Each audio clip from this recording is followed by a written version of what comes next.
So, it would help if when they met another pack, they could see how many members it had, because sometimes they come into conflict. And if you met up with a pack and there was 16, and you only had 6 in yours, you might want to avoid that conflict.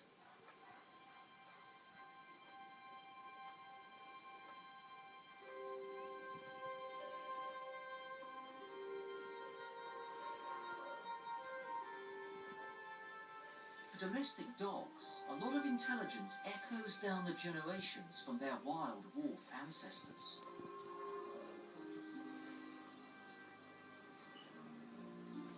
These are grey wolves, and potentially they are very dangerous animals. Here at the Wolf Science Centre in Austria, grey wolves are bred in captivity. Now these wolves shouldn't be that dangerous because they've been hand-reared by the scientists here at this establishment. That means, of course, that they're tame. It doesn't mean that they're domesticated. And the very fact that they're tame, in that they have no fear of humans, can sometimes make them just a little bit more dangerous than normal. But we're about to find out, as I'm going in to meet them. Domestic dogs share the ancestry and an incredible 99.96% of their genes with wolves. It's hard to imagine, but every single breed of domestic dog that we've got, everything from Great Dane, Labrador, Poodle, down to Chihuahua, is actually related to these grey wolves. Wolves are very smart operators. They've worked out the power of the pack. They live in complex social groups and they're supreme hunters. Using intelligent teamwork, they hunt animals much larger than themselves, chasing them down over long distances. It was the similar behaviour, all of those tens of thousands of years ago, between our early hunter-gatherer ancestors and the pack-hunting behaviour of wolves that brought us together and started the process that's ended up with the dog living alongside you now. It's all gone, mate. It's all gone. Just the fingers left. Our pet dogs may not need to go hunting, but their social skills and intelligence are the legacy of the wolf.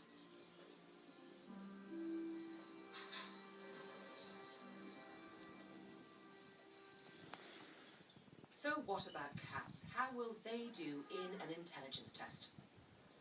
Now, our dogs' numerical skills are clearly very impressive, but when it comes to comparing them to cats, we have a slight problem. Cats are notoriously difficult to train, and there's a good reason for this. Cats haven't been bred for thousands of years to obey our every command, but one group of dedicated scientists have taken up the cat numerical challenge. To find out what cats are capable of, I've come to the UK's foremost pet behaviour research centre at Lincoln University. And as with all the tests in the series, none of our pets came to any harm during filming. So this is Pixie. She's one of the cats who's been trained up in preparation for studies about numerical discrimination in cats. And today, for the first time, she's going to be put to the test. Professor Daniel Mills and his team have designed a less high-tech version of the task Luna the dog did in Vienna. They've been training Pixie to discriminate between 4 and 1. So we have 2 magnetic boards. Yeah. 4 objects here, 1 object there. Yeah. And the cat's been trained in order to always pick the larger number. Okay. Research assistant Kate is at the ready with rewards, while Nadia wears a blindfold to ensure she doesn't give away any physical cues to Pixie. Release. Excellent. So she's picked the 4 over the 1. If we can get set up for the next trial. The numbers are swapped for round 2. Go. Very good. Can Pixie make it 3 out of 3? Release. Excellent. She can. Can this still be chance, or is this looking like she knows what she's doing? Looking good. And release. Error. No treat this time. And the fifth and final test. That's 4 out of 5. That was great. It does look like Pixie's been well trained to recognise a larger number from a small number. But of course, now is the crucial part, isn't it? Because she's only been tested on the ones that she's learnt about. So now we're going to drop in some new number combinations that she's not had before. So we're going to go with 6 and 3. So can Pixie apply what she seems to have learned so far and identify the bigger number? Okay, go. Well done, Pixie. She's on a roll. And the third time? It's a fail. Can't get it every time. Why not? She's a cat. Come on. It's not long before Pixie's had enough. She won't be persuaded to carry on. Proving how much more difficult it is to train a cat. You know, dogs live with us, they constantly focus on us, they're keen to engage, whereas cats, anyone who owns a cat knows that the cat likes to be in control and do its own thing. This is pretty extraordinary. Pixie does seem to be able to discriminate greater quantities from smaller ones. But does this mean she can count? People have suggested that perhaps cats need to count in order to count how many kittens they've got to check they haven't left one behind. But actually, now we know that they've got individual recognition of their kittens. I don't have to count how many kittens I've got. I need to know I've got you, and you. I can smell you, I can recognise you're meowing, I know what's going on. Actually, that negates the need, perhaps, to count. I wouldn't be surprised if they have some concept that when's the cat ever going to count up to 10?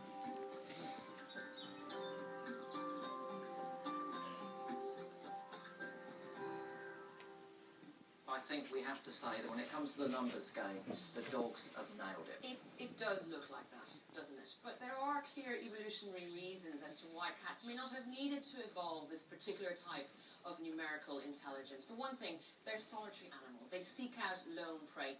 And we're very much behind with cat studies. And what's becoming clear is that one testing method may not work for 2 different species. And it's something that science will be looking at more closely in the future. To begin to understand the way a cat thinks, we need to go back to their wild beginnings.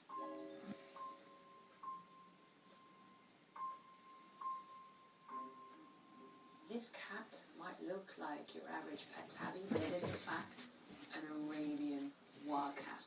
Powerful, fiercely combative, and a supreme predator. It's thought there are as many as 5 subspecies of wildcat, but DNA analysis shows that all of our domestic cats are descended from this guy. And our modern descendants of these mighty moggies have retained many of the same traits. Arabian wildcats are solitary animals with large territories measuring several square miles. They only come together to mate, Good girl. and the Good girl. female will raise her offspring alone. Okay. Cats are highly intelligent, lone survivors, brilliant at figuring out how to capture their prey. Okay. They are formidable hunters. They hunt mainly at night, and they are ambush predators, which means they'll stalk up to their prey as close as they possibly can, and then Wound up, eh? Many of our own well-fed pet cats still like to hunt, proving girl. they're not Relax. that far removed from their wild ancestors.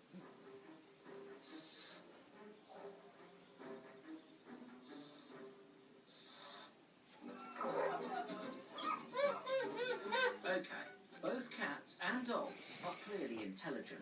They've worked out how to survive in the wild and learn to live alongside each other, as well as us humans.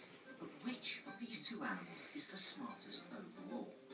Here at the clinic, I'm going to pick the brains of the big boss, senior consultant Dick White. Dick, very nice to meet you. Hi, Chris.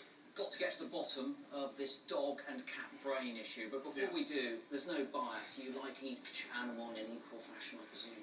I pretend to like each equally, but I have one cat and 7 or 8 dogs. So Oh, okay. there probably is a little bit of bias there. Okay, well, let's not mention that. No, we won't. Let's go straight to the brains. Okay, here we have a model of a cat's brain, and we think that the average cat's brain has a volume of around about 25 cc's. The dog, on the other hand, does somewhat better, has a slightly larger brain, and the average dog has a brain, this is a medium-sized dog, has a brain of around about 64 cc's. So dogs' brains are somewhat bigger than cats. But that doesn't necessarily mean they're in any way more intelligent, of course, does it? No, sheer volume is not necessarily a good indicator. So we use something called an encapsulation quotient, or an EQ, and that gives us a ratio of the relative size of the brain to the weight of the animal. Dogs have an EQ of around about 1.2, and cats have an EQ slightly less, so around about 1. So that means if you compared a cat-sized dog with a cat, it still has a brain which is roughly 20% bigger than the cat. The dog has the bigger brain. The dog has the bigger brain, yeah. Okay. What's going on in the brain, though? Well, although the EQ is a good indication of intelligence, it's still more complex than that. And we need to look at the number of neurons in the cortex, which is the front part of the brain. And